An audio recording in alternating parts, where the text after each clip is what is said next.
All right, BradCooney.com. I'd like to welcome to this show, or welcome back to this show, in fact, from season 26 of The Voice, the semifinalist, second place winner, Shye. Thank you, Shye, for joining us. Thank you for having me. Wow, what an experience, huh? Yes, it was. I miss it so much. Yeah, we'll get into it a little bit more. Just kind of rewinding back. When you came out for your blind audition several weeks back now, long time back now, you blew away the coaches, you blew away the country. Everybody was just like, wow, Shye, unbelievable. You know that. Did you think, I knew, I told you when I interviewed you right after your blinds that I knew you were going to go far. I told you that. Did you think you would go this far? No. After every round, I was just praying not to get eliminated, and I knew already that I wanted to play second. I was like, if I can just get into the second night of the live shows, and if I can just reach the finals, then I will die happy. I don't care if I get fifth or anything. I just wanted to reach the last episode. Wow. Yeah, we chatted a little bit about this previously. The second place winners do well. Yes. You don't have to win The Voice to do well. And Cameron Marlowe comes to mind. I interviewed him several years ago now. He was on The Voice, and he didn't even make the lives. If I remember right, I don't think he made the live rounds, and he's one of the biggest country stars in the country right now. Yeah. I think it's totally beneficial no matter what. First place gets the record deal, they get the money, they do well. But I think second place also has its perks. You get to choose who you want to go with, and on top of that, it's you get the exposure that first place does. So it's they both have their perks. Yeah, that's true. There was another guy on American Idol, Daughtry. He's I don't think he won the American Idol, and he went on to huge rock and roll success, a massive career. So right. It happens. Talk about the experience working with Michael Bublé. It's amazing. It's been great. I think we still talk. He still gives me pointers and things like that. I really think that it's such a nice relationship that we have, and that he's just such a good teacher. And I feel even though he always claims I don't have anything to teach you musically, and he just gives me little pointers on what would work best for the song, or what makes the most sense musically to make. He's just overall just funny and personable, and he's just such a talented human being. And I feel it was just such an honor to be able to work with somebody like him. I get the impression that he's the same guy off camera as he is on camera. He totally is. Maybe a few more curse words, but yeah, that's all of us, I think. That's great.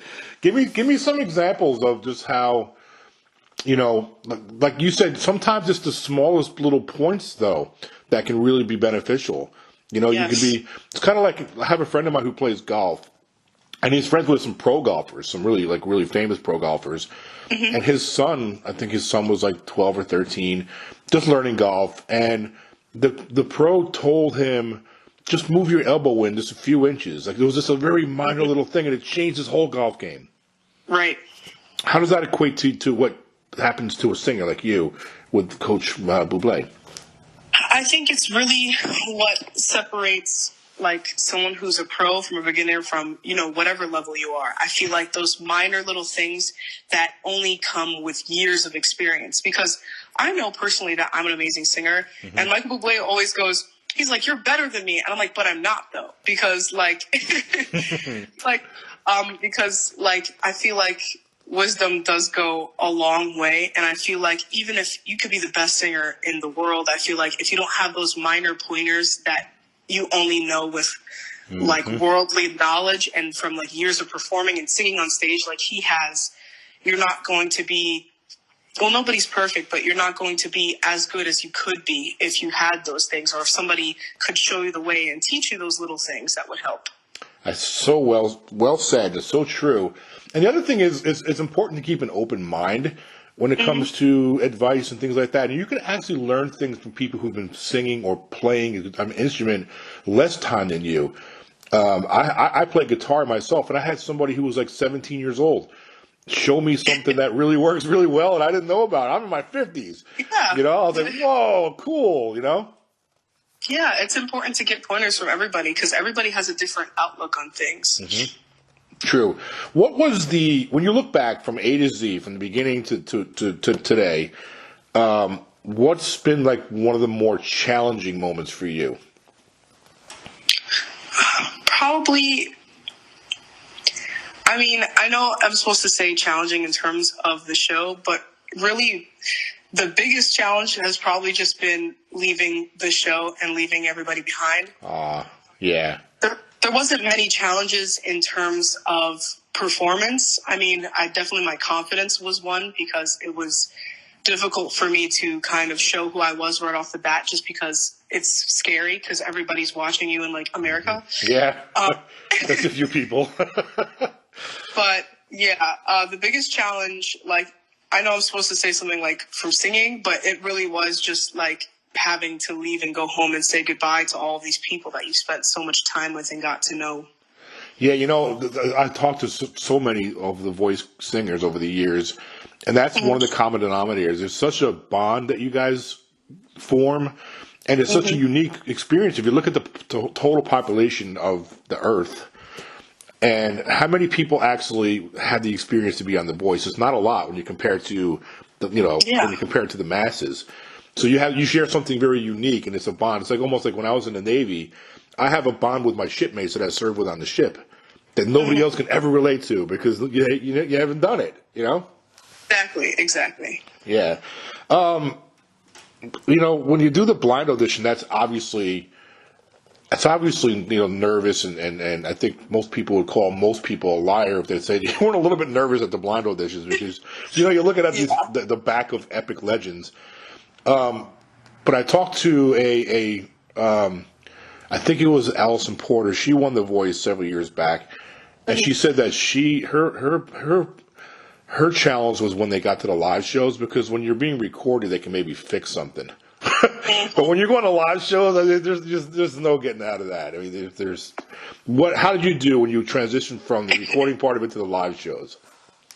I mean, in the beginning, I feel like sometimes I'll feel like a note was missed, right? Yeah. Or like I'll feel like there's usually something that like happens on stage where I was like, oh God, I hope nobody saw that. And then I'll watch it on TV and I'll be like, okay, so either it wasn't that bad or it didn't exist and I imagined it in my head, right? So I will never be able to justify that. I don't know if anybody did anything. I don't know if it was just all in my head. But I was so scared.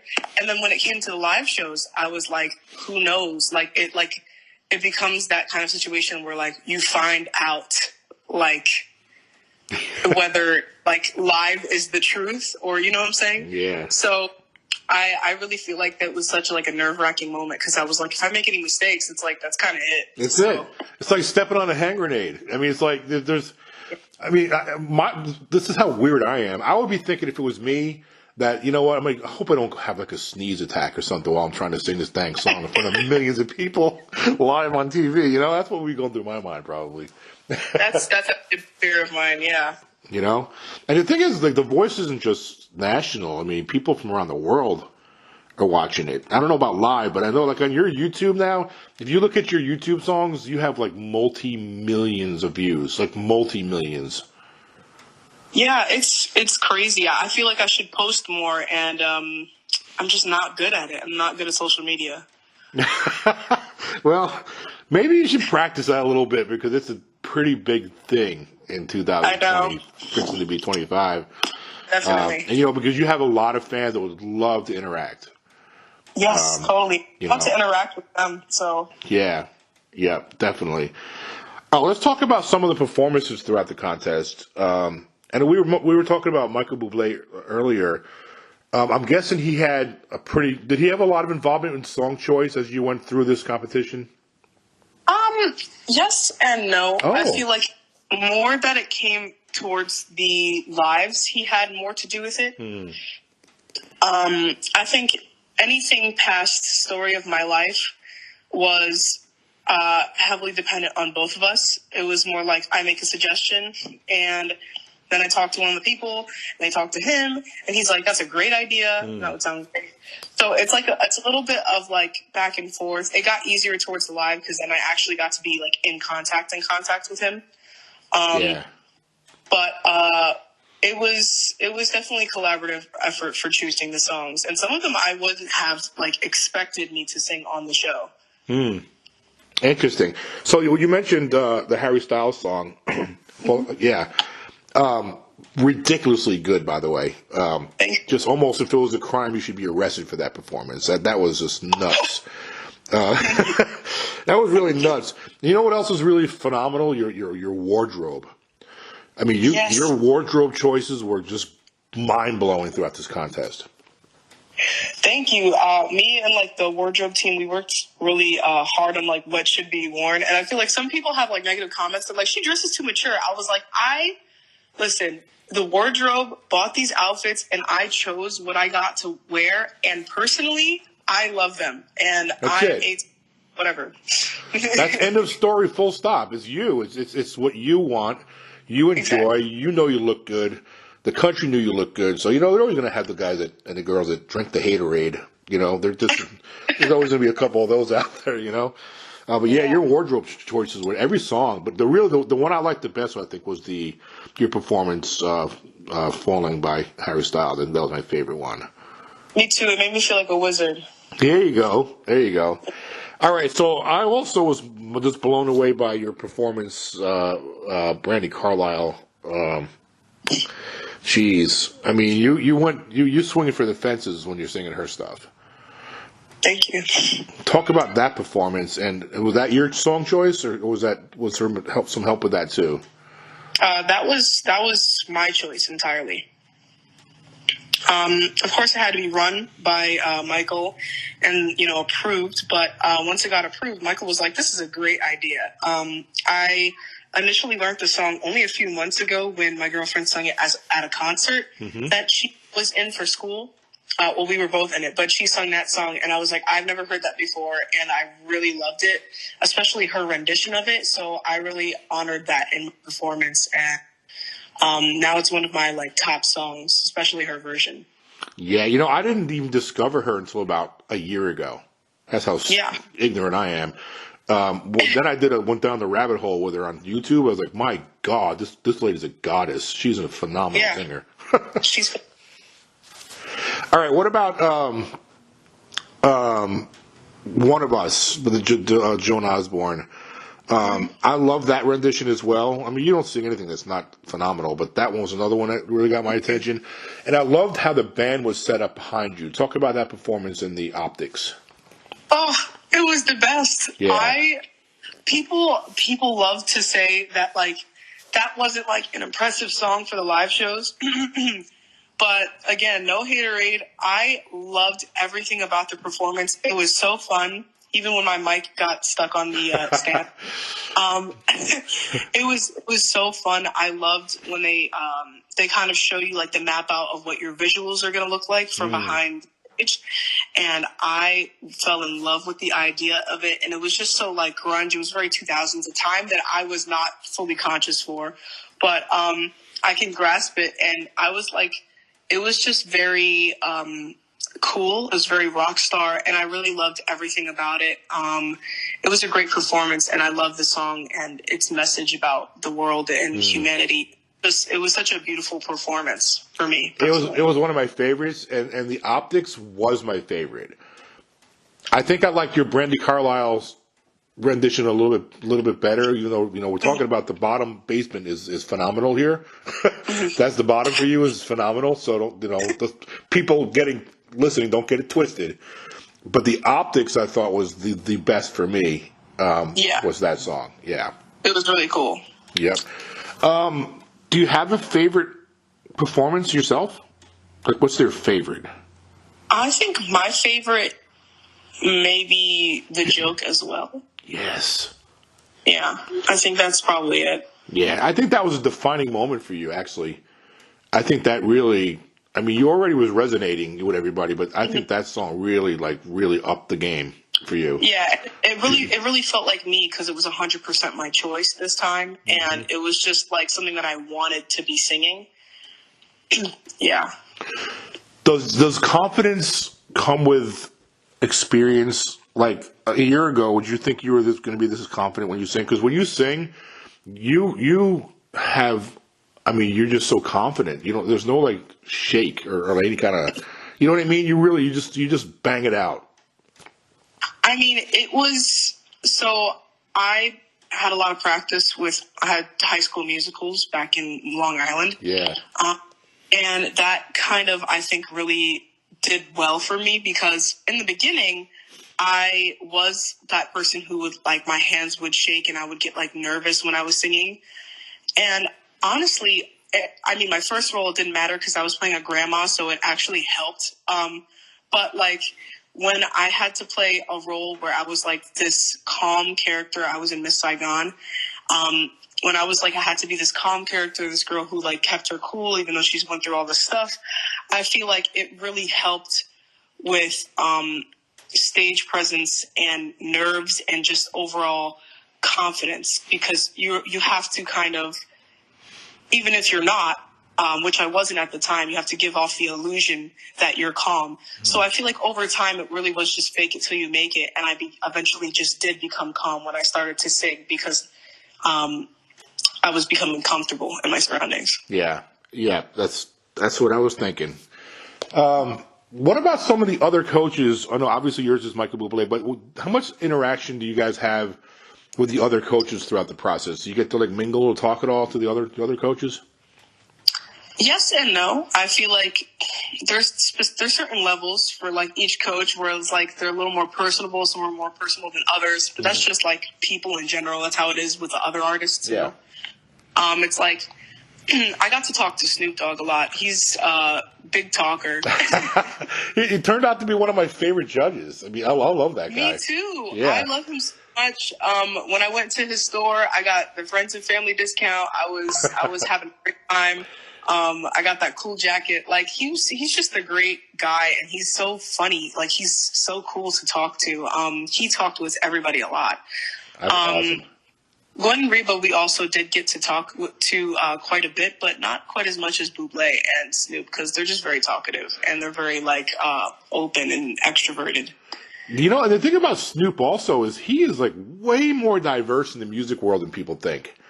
He's not just a hip hop guy. That guy's not only he's a student of music. I didn't realize how knowledgeable he was in different genres and he loves everything. Yeah, and he's also like a brilliant business guy. Like brilliant. Mm-hmm. Yep. Good stuff, man. All right. Also, I always like to shout out the voice band. They're just phenomenal. They are fantastic. Any interaction with them guys at all? Yes. I followed them all on Instagram, and Paul was like, we'll play for you. Like, if you need us for something important, like, we'll play for you. And I was like, thank you. Like, they're so dedicated, and you can just tell, like, that they love what they do. Like, all of them are just so, like, immersed in the music in every song that they are in, especially, like, the drummer. I love him. He, like, closes his eyes, and he just, like, is, like, jamming out. And he's, like, I feel like they're all just so... they're all just so connected with what they do, and it's like so beautiful, and it makes it so much easier to sing. What a great gig to have to be in the voice band, because you're playing with really gifted people. You know what I mean? Yeah. All different genres, all types. Yeah. Yeah, of all genres and all types. Great point. All right, let me look at my notes here. I want to make sure. Oh, how's life been since? Now that you're home, it's over with. Obviously, you're getting recognized, I'm guessing, a lot more than you used to. How's it been with your family and friends and getting approached in public and things like that? How's that all going? I don't think I'll like ever get used to it. It is so weird. Like, it's so cool. Like, I love to connect with people. I love when people tell me that, they connect with me and they love the music and the songs that I'm singing and my presence, stuff like that. But it is just so crazy to me. I was at the mall a few days ago, And I kid you not, it was like 6 people stopped me. And I was only there for like an hour. And I was like, this is not something that I don't think I will ever get used to. Like, it was so nice and it was great to talk to people, but like just the experience in itself was like so baffling to me. But besides that, I'm just doing everything that a regular teenager would do. I play games at home. I bother my mom. Everything besides like the exposure from this, everything has been the same. I'm guessing your mom is so proud. She's so proud. She is not one to show her emotions all the time, but during this process, she's definitely come out of her shell. She's been less shy. And she's kind of given me such love and support. And she's even cried on like, I don't know if we saw the interview, but they did take a video of her after a couple of my performances. And she was just like, she was a wreck. She was like, I'm so proud of you. And I can't. And it's so nice to see that this experience has not only done so well for me, but has brought me and my family together. Oh, that's so awesome. That's really good news. Do you have any like have your music teachers in school, anybody reached out or anything like teachers, anything like that?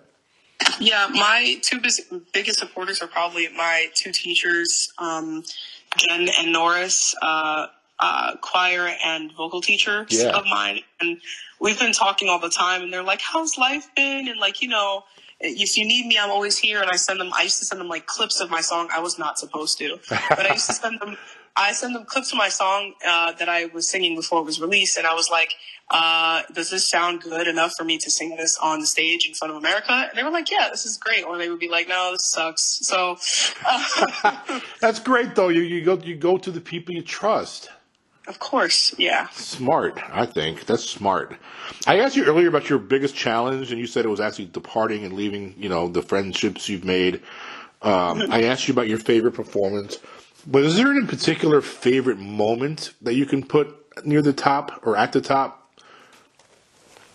My favorite moment was probably we had Thanksgiving dinner together because the top 8 did, because we were not home for Thanksgiving, and everybody's really sad about it because some people are big Thanksgiving people. I know Adam Bohannon, he was like, I won't even be able to get my sweet potato pie. I was like, whatever that is, I'm sad for you.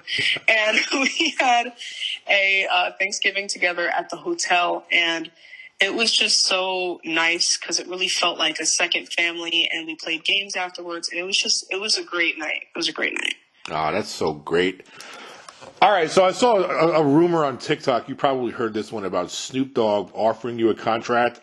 I just want to give you the opportunity to squash it or say yeah. Confirm? Yeah. Unfortunately, I cannot do either because I have no clue. Okay, that's fair. The Voice, I think I am under them contract-wise for a while.